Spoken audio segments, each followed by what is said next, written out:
I am so happy that you're able to join us for this extended interview. Make sure to visit theoffbeatlife.com. Again, that's theoffbeatlife.com to get more killer resources. All right, so we've been talking about landing a remote job for a while now, but the one thing you're probably most curious about is how to learn the online skills you need to land these jobs. I'm not just talking about getting a brief introduction, but learning from actual accredited schools so you can be taken seriously when you apply for these jobs.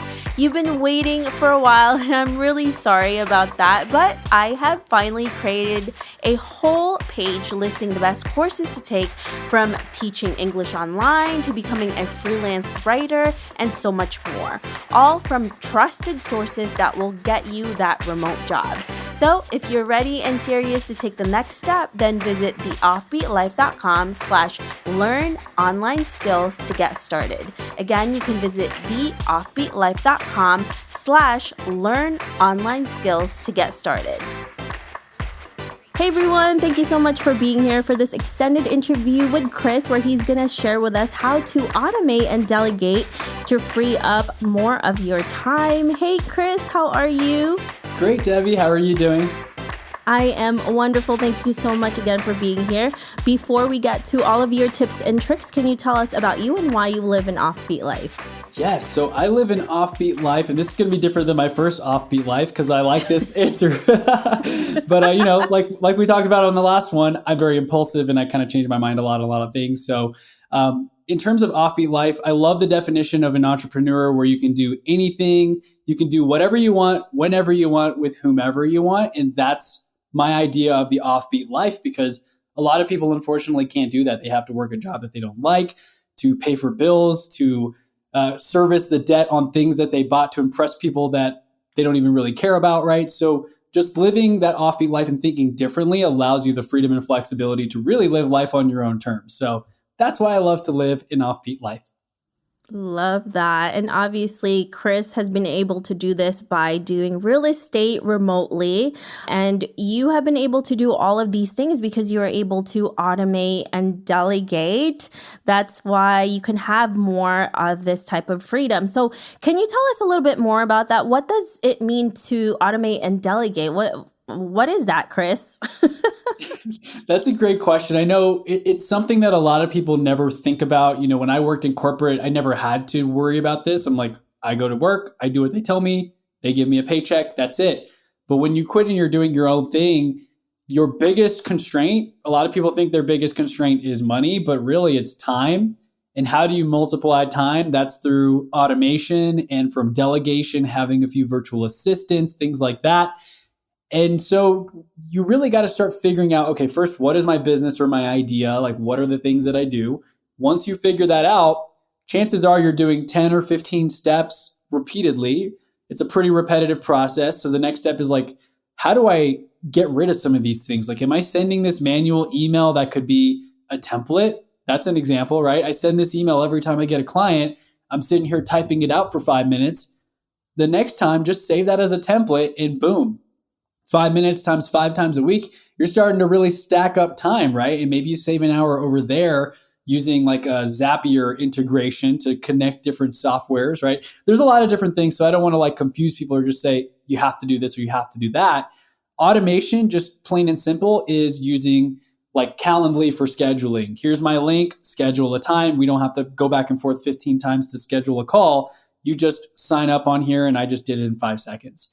So that would be an example of automation. And then delegation for the things that you can't necessarily automate through software would be something like podcast editing or maybe creating a thumbnail for YouTube. I have actual virtual assistants that I've brought on, and I can just assign a task in my project management system like asana.com. And I just tag them, put the due date. They might comment and ask me one question. I reply and boom, it's done, right? So with those two things, automation and delegation, 95% of your business, or at least mine, has been outsourced. Yeah, I love that. And again, it gives you so much more free time to do other things that you love, or maybe do a different section of your business that you didn't have time to do before. So, when you are looking at your business and all of these tasks that you're doing, when is the right time to actually start delegating or outsourcing or automating? Because I've heard this sometimes from people, like they think you need a lot of money to do this, right? Because it Right. takes, it takes a lot of overhead, or I don't have enough money for that. So when do you know you can actually start doing it? Such a great question, because I struggled with this too, especially when I got started in real estate. I wasn't super consistent with closing deals and getting leads and clients. And so I had a lot of free time. I had the time to do everything on my own. So it was hard for me to put that hat on of like finding help because I didn't have enough work to need help type thing. But then I heard a podcast that really encouraged me and said, I really encourage you to just find a virtual assistant, even if you don't know what you're going to have them do, even if you don't feel like you're busy enough to have them, just start delegating stuff that takes up a lot of time in your life, even like booking haircuts or scheduling massages, like those little things that take 10 minutes for you to sit on hold on the phone that they can just do online and they have a separate login. So I put a posting up on Upwork and I said, I'm looking for an executive or virtual assistant. I have no idea what I'm going to have you do, but I'd like to have you do 4 or 5 hours of stuff a week. And that's how we're talking here, is that assistant has kind of graduated and evolved into a podcast manager, handling all my guests, outreach, getting people on my show, making sure to follow up and say, hey, did everything go okay on that podcast? How was that guest? Okay, they were amazing. Keep doing what you're doing, because it's like, it's really working, And so I really encourage everyone out there, bring on a virtual assistant before you're even ready. They're very affordable. You can find amazing talent overseas in many cases. I'm paying mine. I think you can find a great assistant in like the Philippines for $7 to $10 an hour, fluent in English, bilingual, or if you have other languages, you got to filter for that as well. But it started off I want people to know it started off with me being like, can you schedule my haircuts? Like, I don't know what to do. Like to now, whoa, they can do way more than you expect. A lot of times we feel, no, I can do this the best. I'm going to make my thumbnails in Canva and spend 5 hours making like 3, right? No, pay them to do it. They know how to use Photoshop. They know how to do all these different things. And they're very integral parts of my team. So I know I talked a lot there. I kind of tend to spew and ramble sometimes. So feel free to stop me if you're like, Chris, okay, what? You lost the question. That happens all the time. But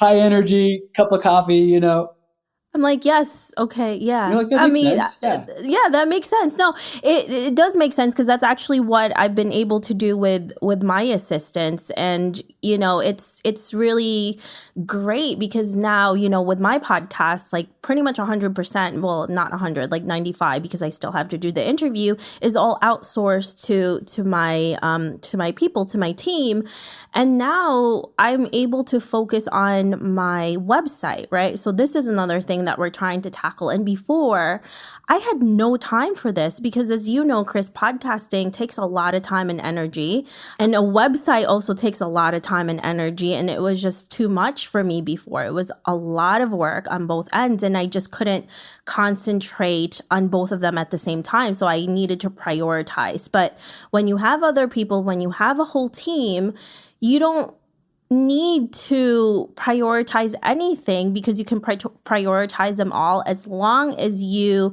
manage your team well and you do that from the beginning. And that has definitely helped me out. And once you treat them well so they don't leave, pay them well, yeah. pay them well. So it's definitely life-changing when you do that. And it's funny, because I've had, especially during 2020 when the world was a mess, and even now, where I just take like weeks break and I'm like, I feel really guilty, I'm not working. And then I look at my site and like my podcast, I'm like, things are still getting done. That's so weird. And I'm like, oh yeah, I still have a whole team working even when I'm not. So this feels good.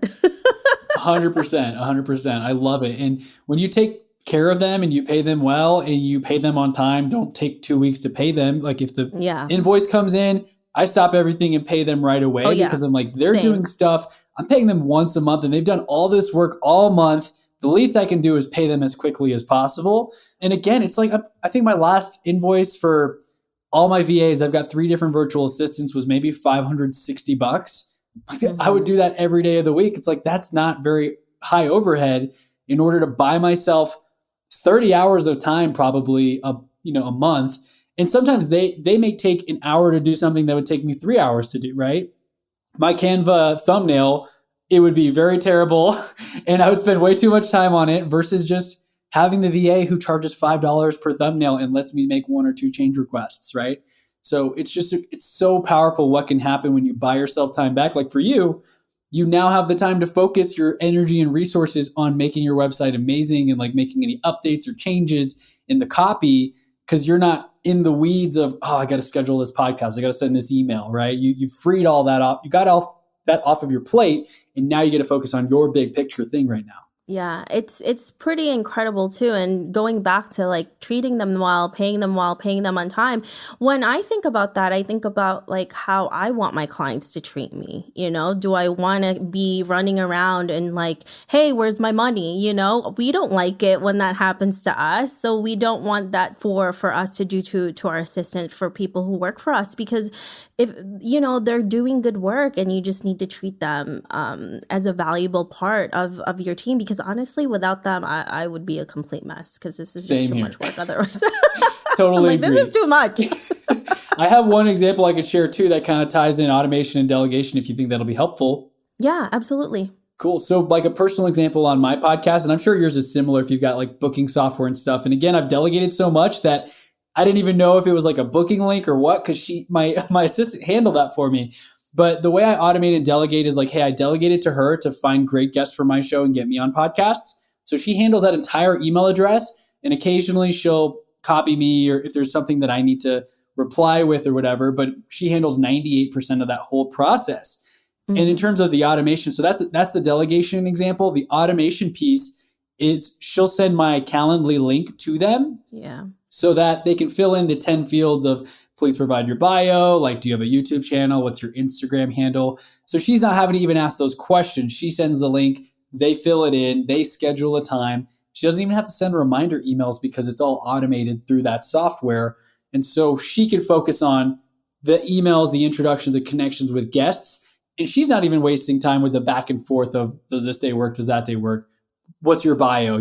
Just send that link out. Boom, it's done. Yeah. And again, it makes everything so much easier when you're able to combine both, and you just take yourself away from that and it just runs on its own. Like, it sounds really like, it sounds easy, and it actually is, but it is. You're like, so like people listening right now, if you haven't done this, you really got to do this today, because it just takes a couple hours up front, planning, figuring out what do you want them to work on. How are you going to communicate on Slack or on WhatsApp, or like what's your method of communication? But once that system and that foundation is set, it's just a simple send a quick voice text. Boom, that thing got done. Send another one. Add it in Asana. It gets done. It's amazing. Yep, it's true. And one of the things I did do with my assistants when I first started training them was creating video guides, trainings. Yeah, because just in case anything happens and I have to rehire somebody, it's all there already here. Go through all of this. That's so perfect. So I have video trainings of everything. But yeah, love it. Well, thank you so much, Chris, for all of these tips and tricks that you gave us in terms of automating and delegating. We really appreciate it. If our listeners want to know more about you, where can they find you? You can find me on Instagram. My handle is Chris Bello, CHRIS, B as in boy, ELLO _ or chrisbello.com. That's probably the best place to find me. I'm on a bunch of different platforms, podcast, YouTube, Clubhouse sometimes. Slowing down a little bit on Clubhouse. I'm like on other things that I'm focusing on. But yeah, thank you once again, Debbie. I really enjoyed connecting with you here, and I can't wait to have you on my podcast soon. Thanks so much, Chris. I'm the same way with Clubhouse. I was like really into it the beginning of the year, and now I'm like, I don't have time for this. Yeah, it's another thing that I committed to when I overcommitted myself that I now took off the plate, right? I'm like, I only do one weekly call and that's it. So if you want to connect with me, we do a weekly call every week on Wednesdays. Awesome. Thanks again, Chris. Thank you, Debbie. I hope you enjoyed this extended interview with Chris. Make sure to visit theoffbeatlife.com. Again, that's theoffbeatlife.com to get the full interview where he shares how he went from struggling side hustler to creating a freedom lifestyle. Hey friend, are you looking to land a remote gig ASAP? Well, did you know that we not only have a ton of online jobs you can apply to on our site, but now we are also sending them straight to your inbox. I'm happy to announce that we will be sending our email subscribers legit online jobs every Wednesday. We have done hours of research so you don't have to. If you want to be the first one to hear about the remote gigs we find, go to theoffbeatlife.com to subscribe. Thanks for joining me on this extended interview. Don't forget to subscribe and leave a review on iTunes. We can also chat some more on Facebook at The OB Life. I'll talk to you soon.